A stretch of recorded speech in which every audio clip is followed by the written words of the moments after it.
Hello my dear students, कैसे हैं आप लोग। आप लोगों का टेस्ट कैसा गया। कल आप लोगों का टेस्ट हुआ था जिसके आंसर्स लेकर मैं आज आप लोगों के सामने मौजूद हूँ। तो चलिए हम देखते हैं। मेरे पास 40 रेस्पॉन्स आए हैं 40 स्टूडेंट्स के, और ज़्यादातर लोगों ने क्या क्या गलतियाँ की हैं और क्या क्या आंसर सही हैं ये हम देख लेते हैं। ये देखिए, इतने सारे विद्यार्थियों ने टेस्ट दिया है। ये सब आप लोगों ने ही दिया है। काफ़ी लोगों ने अच्छा भी स्कोर किया है और काफ़ी लोगों ने नहीं भी किया है। ठीक है, चलिए तो मैं आप लोगों को दिखा देती हूँ।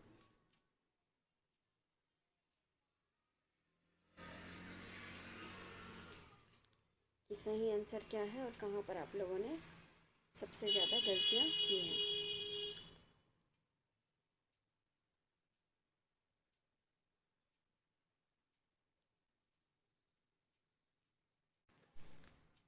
प्रश्न क्रमांक 1 था, वस्तु की किसी स्थितियों का अंतर उसका खालिस्तान कहलाता है। अब यहाँ पर देखिए, सही उत्तर तो है विस्थापन, लेकिन आप लोगों में से 10 लोगों ने इसका उत्तर दिया है दूरी, और 6 लोगों ने दिया है इसका उत्तर वेग। इसका अर्थ ये है कि आपने ध्यान से ये चैप्टर पढ़ा ही नहीं। ठीक है ना। कोई भी दो वस्तुएं जब रहती हैं, अभी मैं आप लोगों को कुछ दिखाना चाहती हूँ। देखिए, जैसे कि मान लीजिए यहाँ पर एक वस्तु है, पहले इसकी स्थिति ये थी और उसके बाद इसकी स्थिति बदल गई, यहाँ पे हो गई।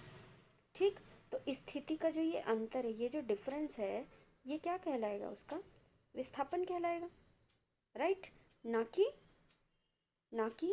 वेग या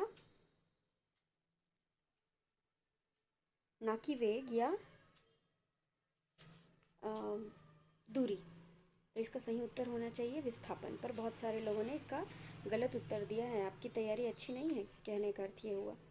अगला क्वेश्चन देखिए, विस्थापन तय किए मार्ग पर निर्भर करती है, यह कथन है।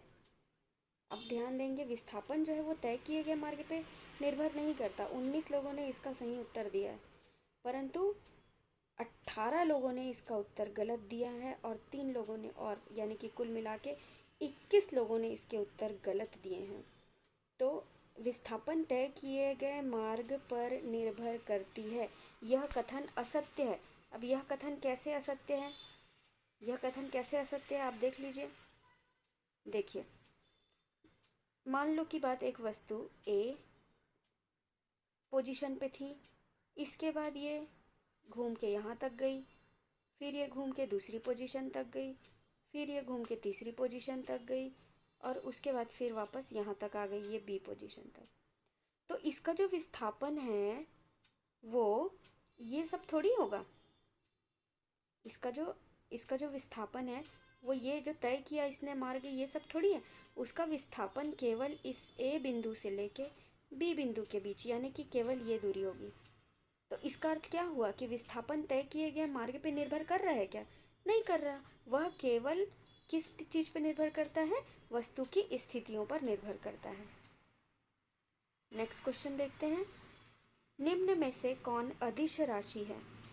29 लोगों ने इसके सही उत्तर दिए हैं कि चाल अदिश राशि है, जबकि 6 लोगों ने गलत उत्तर दिया है। त्वरण बोला है और वेग बोला है। तो आपको पता होना चाहिए कि त्वरण और वेग दोनों ही सदिश राशि है। इसमें आप दिशा देखते हैं, इसीलिए सही उत्तर होगा चाल। नेक्स्ट क्वेश्चन है, निम्न में से किसका मात्रक मीटर प्रति सेकंड है? तो यहाँ पर 25 लोगों ने सही उत्तर दिया है, वेग का मात्रक होता है मीटर प्रति सेकंड। त्वरण 10 लोगों ने त्वरण लिखा है, गलत क्यों हुआ? क्योंकि इसका त्वरण का मात्रक होता है मीटर प्रति सेकंड वर्ग, ये मात्रक होता है त्वरण का। ठीक है, और मंदन का जो मात्रक होता है वो भी मीटर प्रति सेकंड वर्ग होता है, क्योंकि त्वरण और मंदन दोनों सेम ही हैं, बस उनमें चिन्ह अलग अलग होता है। जब वेग समय के साथ बढ़ रहा होता है तो त्वरण कहते हैं, और घट रहा होता है तो आप मंदन कहते हो। ठीक। फिर नेक्स्ट क्वेश्चन है, एक समान त्वरित गति में वेग समय ग्राफ का समय अक्ष से झुकाव क्या कहलाता है? तो आप यहाँ पर देखिए, एक समान त्वरित गति में वेग, इसने दो फैक्टर लिए हैं। क्या क्या फैक्टर लिए हैं? वेग लिया है और क्या लिया है? समय। तो वेग और समय के बीच का रिलेशनशिप क्या दर्शाता है? त्वरण। तो इसका सही उत्तर क्या होना चाहिए? त्वरण। आप लोग अगर अपनी पुस्तक में देखेंगे वेग समय ग्राफ का समय अक्ष से झुकाव, तो आपको ये मिल जाएगा कि इसका सही उत्तर त्वरण है। 27 लोगों ने इसका सही उत्तर दिया है और 11, 12, 13 लोगों ने इसके उत्तर गलत दिए हैं। नेक्स्ट प्रश्न क्रमांक 10, यदि एक पिंड नियत वेग से चल रहा है तो उसका त्वरण कितना होगा? 25 लोगों ने इसके उत्तर सही दिए हैं। नियत वेग से चल रहा है अर्थात वेग में परिवर्तन हो ही नहीं रहा, तो परिभाषा अनुसार त्वरण क्या कहलाता है? वेग में परिवर्तन की दर। तो वेग में तो परिवर्तन हो ही नहीं रहा है, तो सही उत्तर क्या होगा? 0। तो 25 लोगों ने इसका सही उत्तर दिया 0।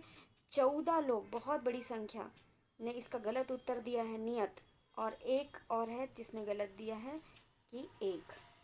ठीक है।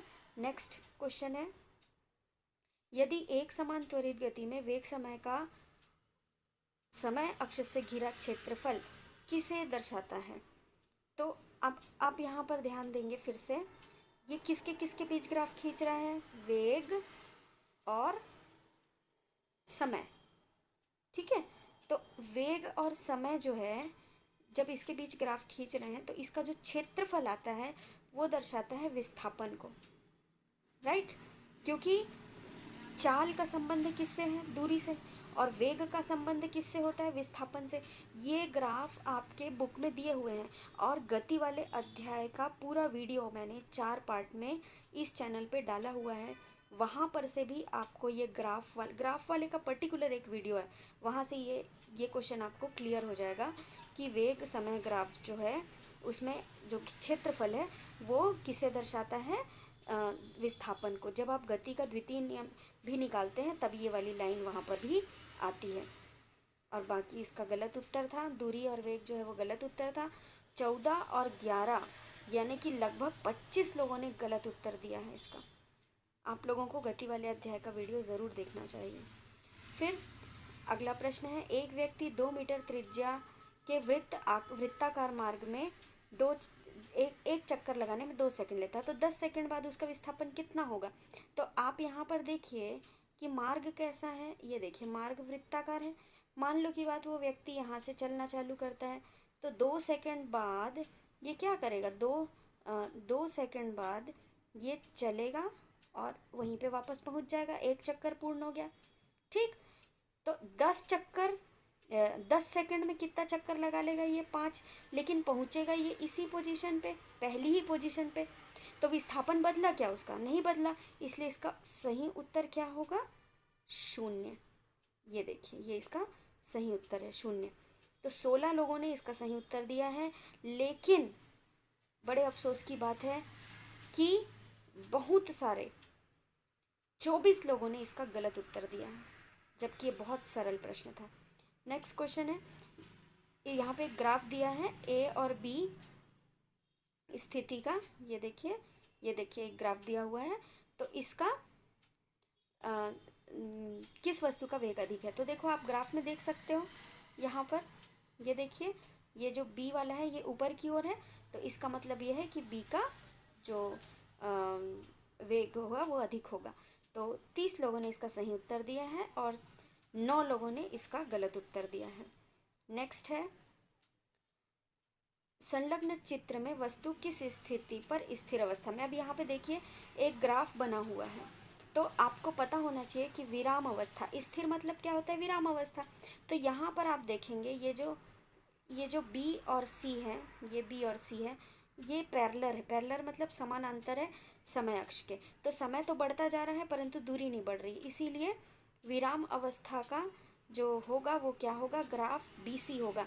तो 31 लोगों ने सही उत्तर दिया है, लेकिन 9 लोगों ने इसका भी गलत उत्तर दिया है। फिर नेक्स्ट है त्वरण का एसआई मात्रक क्या होता है। तो त्वरण का एसआई मात्रक होता है मीटर प्रति सेकंड वर्ग।